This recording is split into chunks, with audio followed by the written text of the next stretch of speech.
Hey, is that folk music that you play there? What is that? How do you call that folk music? I think it was Studs Terkel who asked Big Bill Brunzi, did he consider his blues music to be folk music? And Big Bill says, well, never heard no horse.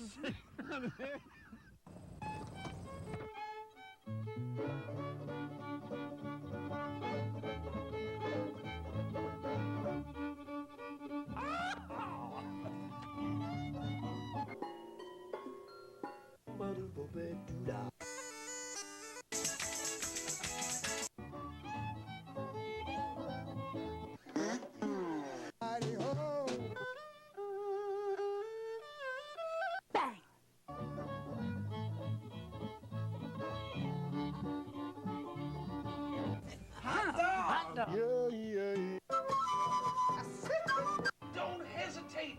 It could be your ticket to a new tomorrow.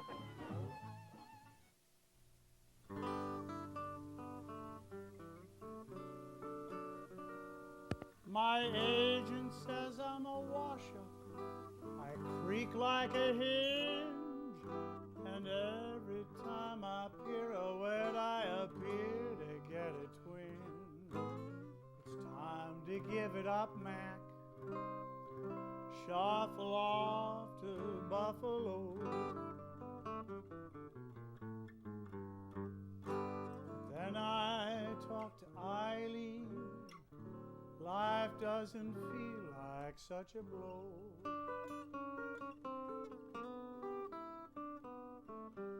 Then I talk to Eileen. Life doesn't feel like such a blow. Like such a blow. Like such a blow, blow, blow, blow, blow your troubles away. Eileen always had a grace when she stepped lively across the stage, and now I'm stepping lively too. Last night all my joints were aching, but it seems that they were faking now. They feel brand new. Glides and turns ain't shaking. Every step is just as crisp as bacon. Eileen always had a grace when she stepped lively across the stage, and now I'm stepping lively too.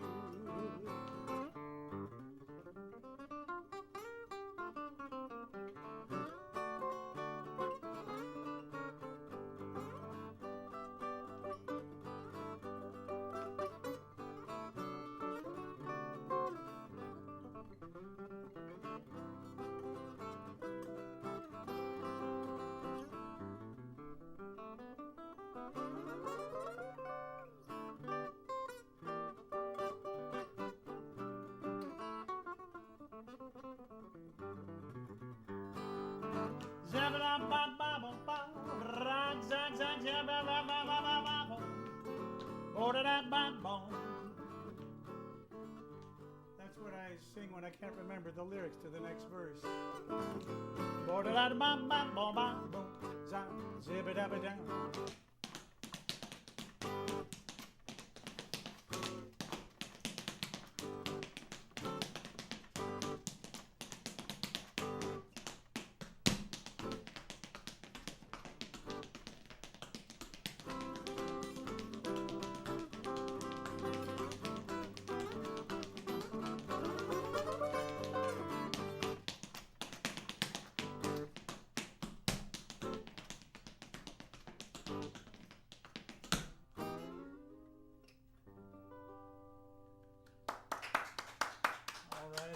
All right.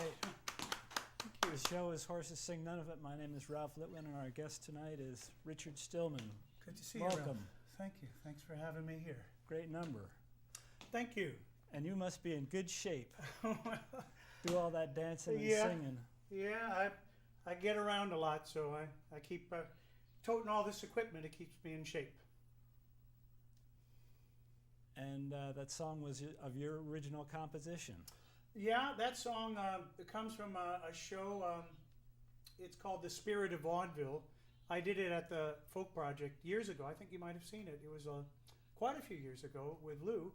And that song is about it's kind of an old-time song and dance man. He's getting a little creaky, and he gets rejuvenated and lifts him up, lifts his spirits a little bit. So that's one of the songs. I call it Eileen Had a Grace. And I've written a couple of shows, and I write some shows for kids and a few for adults, but more for kids. You're a multi-talented fellow. I didn't know that about you.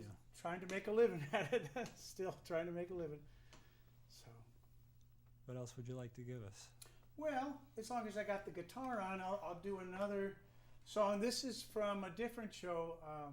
I work with another actor, Craig Babcock. He plays hand drums. He's a mime and an actor. And we do children's shows.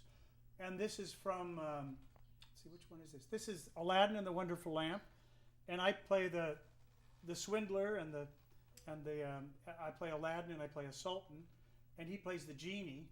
And so it's a song called The Genie Jive Jive. And in our version, it's a helping genie. It's not a doing genie. You have to do it for yourself.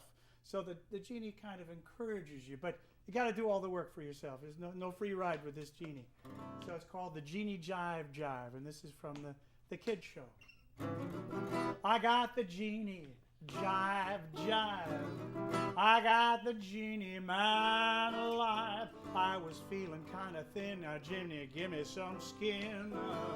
I got the genie jive jive. I don't have to work no more. I lay it all out here on the floor for me. Give me food, give me clothes, give me one of those.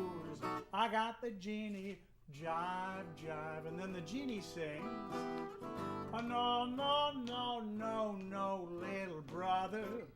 You got your head stuck in a bucket of sand. I'll give you hope, I'll give you a push, I'll give you inspiration. Then we can do the genie jive jive. Can you give me some food? No, no. Can you give me some gold? No, no, no. How about a camel? How about a llama? A llama? Yeah. A llama for my mama. Then she can do the genie jive jive. And I can do the genie jive jive. Even the genie can do the jive jive.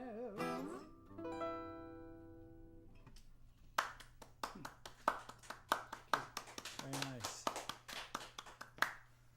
Now you do a lot of other things. You have a country band and a Dixieland band, and Yeah, I play mostly just gigs and occasionally park concerts and things with a country band.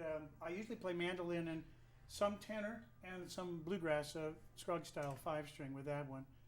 And I have an Irish band, and I play mandolin and tenor banjo, a little bit of penny whistle, and Highland pipes, and also border pipes, which are a little quieter with that. I usually have a bass player and a guitarist, and if I'm lucky and there's a budget, we get a fiddler, but there's usually not a budget. I do a lot of duos. And then I have a Dixieland band, and I mostly play tenor banjo and a little guitar and some ukulele with that one. And it would be a tuba and a trumpet. And if we get a budget, you get a trombone, but don't usually get a budget. So you get a lot of duos and trios. and you have experience in the theater. Yeah, I've done some acting. I started as an actor and a song and dance man, and I did some work on Broadway. I was in Canterbury Tales on Broadway. I had a beard then, and I was in Moment Chance, the mime piece. I actually never went on. I understudied Moment Chance, but I did a little mime. I did a lot of tours. I did a tour of Lady Be Good, which started at the Goodspeed Opera House, and then it went to the Kennedy Center, and then we went to Florida. And as always, you're always hoping to make it to Broadway, but it stopped in Florida, and that's when my twins were born. So after the kids were born, things changed a little, and I've done some other theater, but after the kids came, then I started to do more school shows. The income was regular, and I could be home at night, and so that worked pretty well for me. So I've done some of that. I've done a bit of Shakespeare. I I was in 12th Night with Gene Marsh and Alice Rabb. I did a tour of that. And then I did Hamlet with Rip Torn and Geraldine Page. We did a production of that. But I've mostly done school shows. That's the main living for me. Okay, so for viewers who are interested in finding out your schedule or getting more information about your school show programs, they can Google Richard Stillman. Yeah. And find your website that way. Yeah, it'd be can I say it? No. You can say it. richardstillman.com, and just click on it, and all the various things that I do are there. I teach mandolin, tenor, banjo, and some 5-string banjo, some uke, and some bagpipes. And occasionally teach acting. I've taught at a couple of theaters, so I just try to keep enough balls in the air that I bring home the bacon regularly. You know, it's hard. So. Well, you do a lot of things well. Thank you. What else would you like to share with us? Let's see. Maybe I'll switch. I might come back to the guitar, but let me pick up the banjo here. Try not to ruin this cable here. I feel like I'm dancing in a bowl of spaghetti. This won't need a cable. So this is a tenor banjo. I'm more of a tenor player than a 5-string player. And this one I sort of built. You know Tom Blatz? Yeah. He made the neck for me, and then I did the fingerboard and the inlay and put in the frets. And nicely done. He did all the critical work, and I did the pretty work. But this is another song from the Spirit of Vaudeville show, and well, yeah, just a little intro.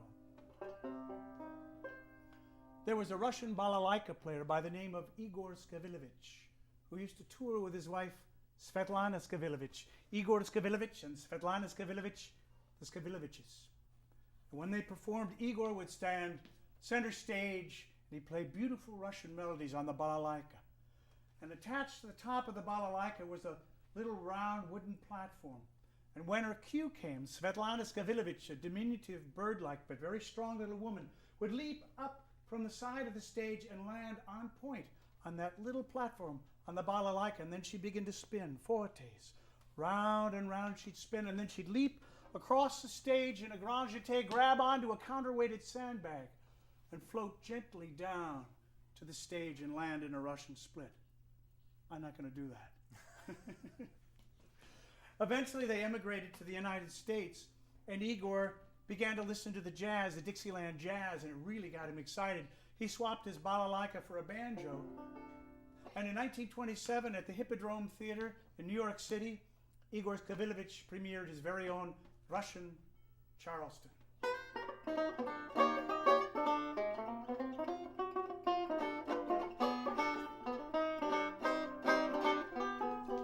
Charleston, Charleston, on the balalaika, Ukraine, I croon under the Volga moon.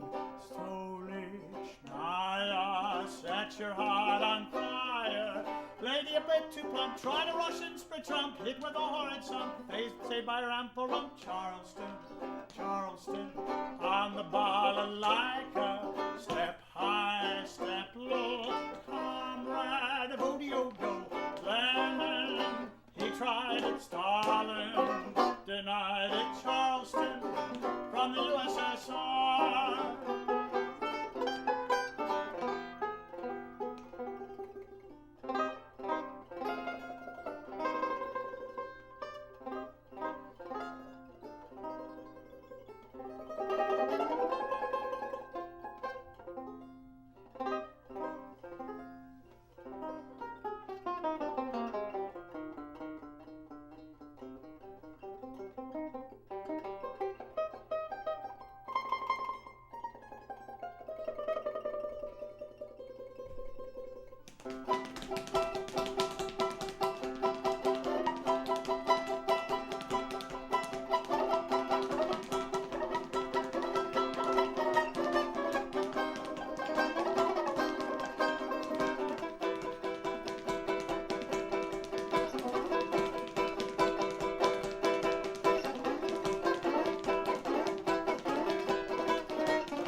the bodeo-do.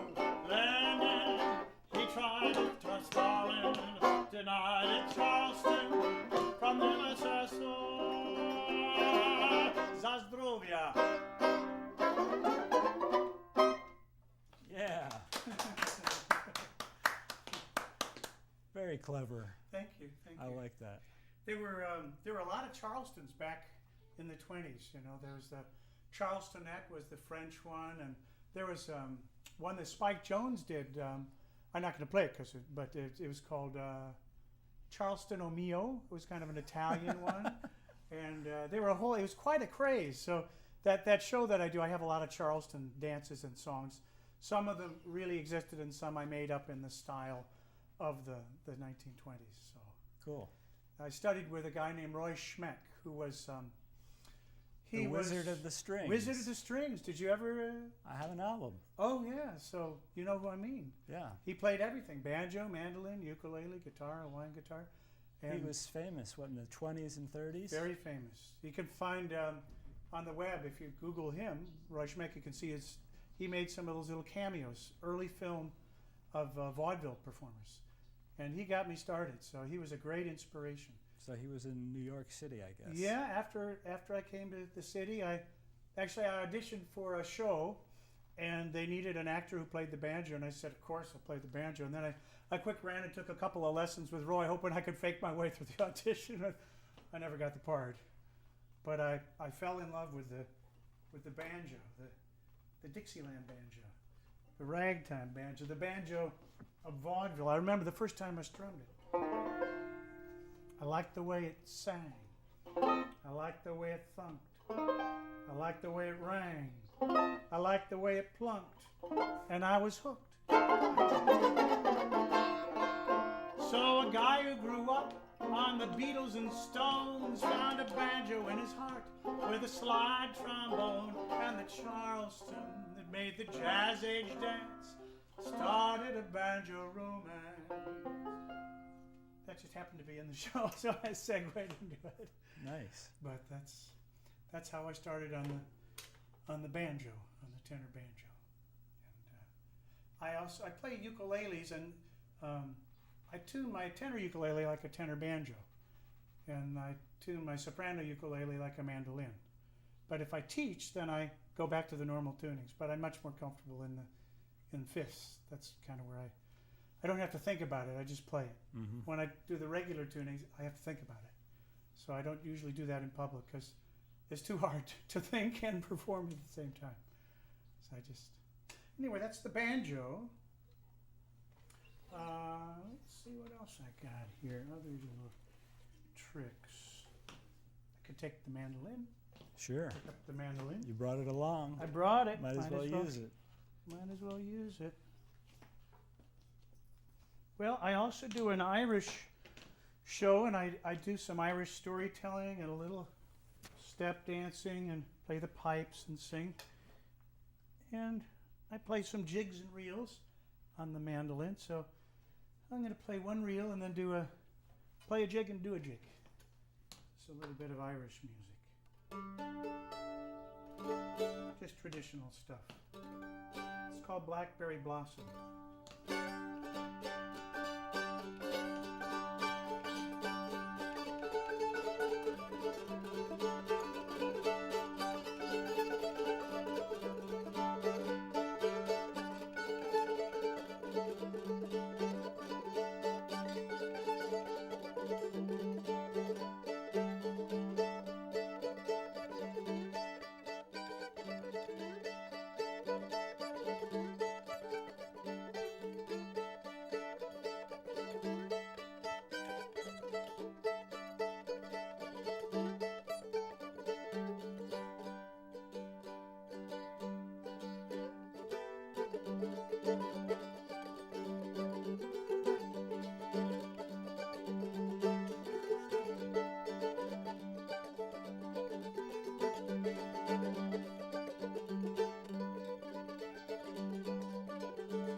got to refresh here. Put back what was taken out. I'm good. Good. Maybe I'll do another one. That klezmery one. I often do a holiday show around the holidays, and it's Christmas and Hanukkah and Kwanzaa, and then every year there's a new holiday that we've never heard of that we have to we have to add another number to. But this is one that I wrote. It's called Moishe's Bubby's Latkes. But it's about latkes, so there's going to be a little schmaltz.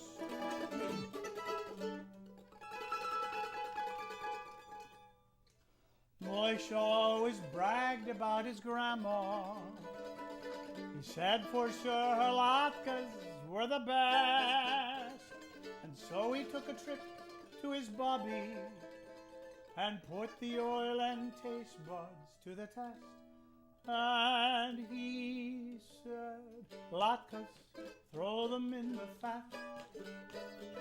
Eat it crisp and crunchy, don't put ketchup on that. Chicken fat, any kind of schmaltz. If you eat my grandma's latkes, you're bound to dance a waltz. And his Bobby said, don't be a schlemiel. Forget your French fries and tater tots. Now a latke, that's a meal. And when the latkes touched his lips, they were so light and crispy, and the oil was so sweet that it tickled his feet and inspired him to dance.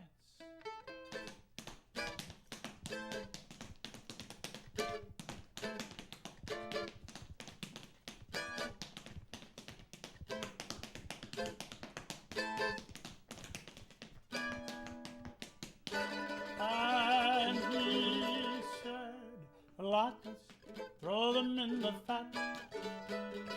Eat it crisp and crunchy, don't put ketchup on that. Chicken fat, any kind of schmaltz. If you eat my grandma's latkes, you're bound to dance a waltz.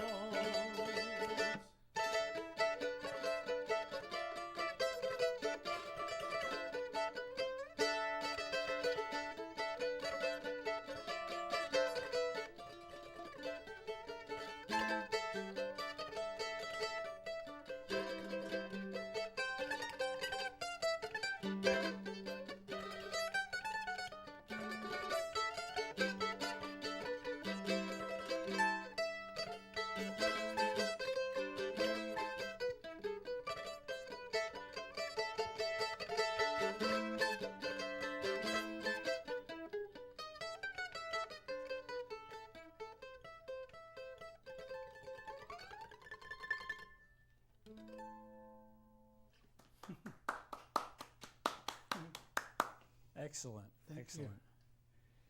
That's all for this little guy.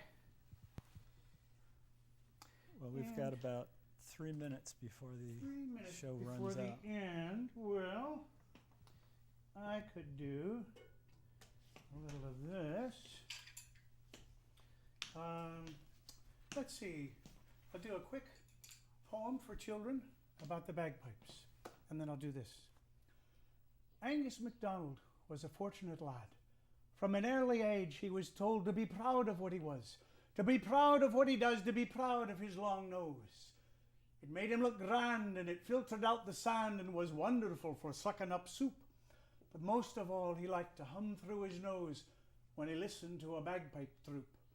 Now, all of his brothers and sisters, they'd had their noses changed, but Angus kept his own, tuned it to a bagpipe drone, and played it at the Highland Games. Now, the Highland Games was a grand competition, and all the best bagpipers in Scotland were there warming up their pipes. The judge looked them over, up and down the line, and when he came to Angus, he said, I did not see a bagpiper here. I see a wee lad with a great nose and a highly inflated sense of himself. This did not bother Angus, not a bit, not at all. He leapt over their shoulders and onto the wall, bowed low to the judge, though the judge was a meanie, and inflated his nose like a big green zucchini. Then he hummed and he scrunched up his face very thin, and the noise that came out through his nose was akin to the sound of a foghorn, and it made Angus grin. The crowd stood agog at the size of the sound, and mouthfuls of fish and chips dropped down to the ground. Lucky for Angus, an agent in the crowd did not know the meaning of "that's not allowed." He booked him right then on a worldwide tour, and Angus's nose was no longer obscure. So if you're ever in Scotland and the bagpipes you hear, and you look all around and no piper is near, then look for the lad whose nose is just grand, and that'll be Angus leading the band. Right. We have Great. time for one more little quick Yeah, bit. sure. Yeah. So this is a little bit of vaudeville. So we'll start with the bones and the feet.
Hurrah!